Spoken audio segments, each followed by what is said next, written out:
Sound copyright issue. আজকাল আমরা যারা ফেসবুক অথবা ইউটিউবের জন্য কন্টেন্ট ক্রিয়েট করছি, আমাদের সবচেয়ে বড় সমস্যা হয়ে দাঁড়িয়েছে এখন সাউন্ড কপিরাইট ইস্যু। আমরা অনেক সময় কপিরাইট কি সাউন্ড ইউজ করার পর দেখতেছি যে কপিরাইট ক্লেম আসতেছে। তো এই সমস্যাটার সমাধান আমি আজকে আপনাদেরকে দেখিয়ে দিচ্ছি, একদম 100% আপনারা এই সমস্যার সমাধান পেয়ে যাবেন। আর আমি যে ওয়েটা দেখাবো সেখান থেকে আপনারা চাইলে হাজার হাজার সাউন্ড ট্র্যাক তৈরি করতে পারবেন, সেটা আপনার নিজেরই হবে এবং সেটা চাইলে আপনি ইউটিউব থেকে কন্টেন্ট আইডিও নিতে পারবেন। চলুন আর দেরি না করে আমরা দেখি কাজটা কিভাবে করতে হবে। চলুন আমার মোবাইল স্ক্রিনে।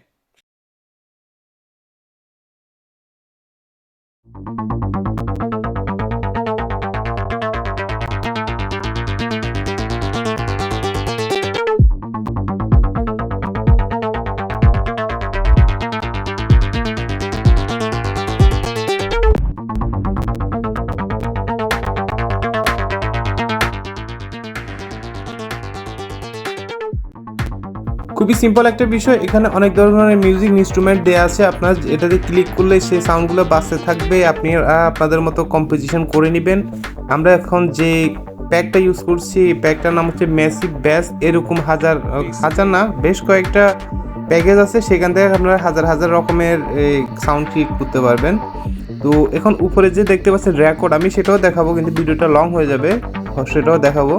রেকর্ডিং এখন যে দিচ্ছেন, এখানে কিন্তু শুধু যে মিউজিকটা এখন বাজতেছে সেটাই কিন্তু আপনার ফোনে রেকর্ড হচ্ছে। আপনি যখন এটা স্টপ করবেন, সেটা আপনার ফোনে সেভ হয়ে যাবে, সেখান থেকে আপনার প্লে করে আমি দেখাবো এবং এটা আপনারা আপনাদের যে কোনো ভিডিওতে আপনারা ব্যবহার করতে পারবেন। এটা আপনি নিজের তৈরি একটা সাউন্ড, এখানে কোনো দিনও কোনো কপিরাইট ইস্যু আসবে না। আমি এটা সেভ করেছি ম্যাসিভ ব্যাস লিখে, তো সেটা আমি একটু পরে দেখাবো। এখন আমি আপনাদেরকে দেখাবো যে অন্য একটা প্যাকেজে গিয়ে অন্য ধরনের কিছু সাউন্ড ট্র্যাকে গিয়ে আপনাদেরকে দেখাবো সেখান থেকে আপনারা কীভাবে কী করবেন। তো সিম্পল বিষয় হচ্ছে, ফার্স্টটা যেভাবে সবগুলোই সেভাবে।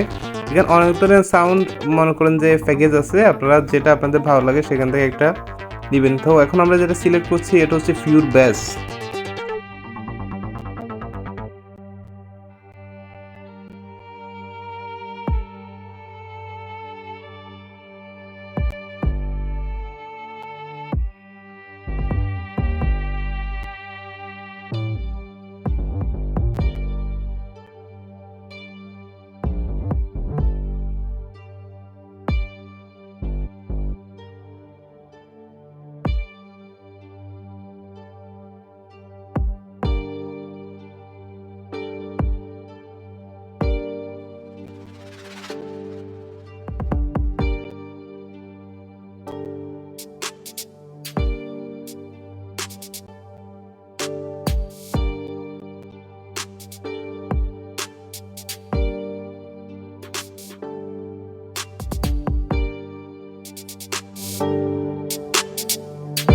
এই অ্যাপটা ব্যবহার করা খুবই সিম্পল। আমরা একটু আগে যে সাউন্ড প্যাকটা যেভাবে ইউজ করেছি, সবগুলো সাউন্ড প্যাক সেমভাবে আপনারা ইউজ করতে পারবেন এবং সেমভাবে রেকর্ডিং অপশনে দিয়ে আপনারা রেকর্ড করতে পারবেন। তো আমাদের অলরেডি প্রায় 2টা সাউন্ড ট্র্যাক রেকর্ড করা হয়ে গেছে, আমার হয়তো আগেরও একটা ট্র্যাক রেকর্ড করা আছে। চলুন আমরা এখানে সময় নষ্ট না করে আমার ফোনে গ্যালারিতে গিয়ে আমরা সাউন্ডগুলো প্লে করে দেখি।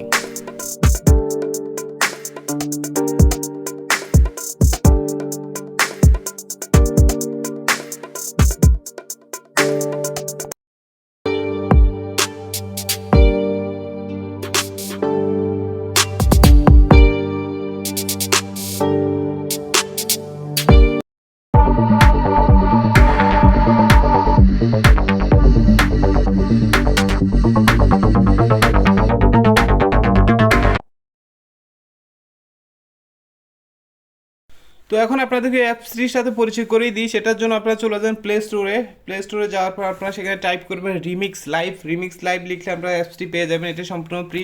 আর অ্যাপসটির সাথে পরিচিত হয়ে এখনই ভিডিওটি থেকে দৌড় দিয়ে চলে যাবেন না। আসলে আমি ইউটিউবে ক্রিয়েট করব ভেবেছিলাম মোটর ব্লগিং নিয়ে, এখন দেখতেছি মোটর ব্লগিংয়ের কোনো ভাত নাই। তো ভাবতেছি এখন টেক রিভিউয়ার হয়ে যাব, যা যা জানি সেটা আপনাদের সাথে শেয়ার করব। তো আশা করি সাপোর্ট করবেন, সাপোর্ট খুব দরকার। ধন্যবাদ সবাইকে।